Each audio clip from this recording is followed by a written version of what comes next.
everyone, I am Ayusha. Today I learn isupper method. What isupper method tells string in uppercase or not. So let's start. My string name is Y and my character is Ayusha. This is in the uppercase. Y dot tab is upper.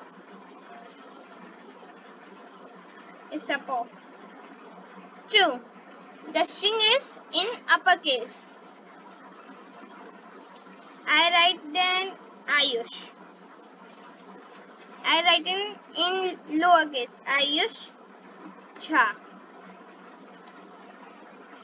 False. The string is not in uppercase. Thank you.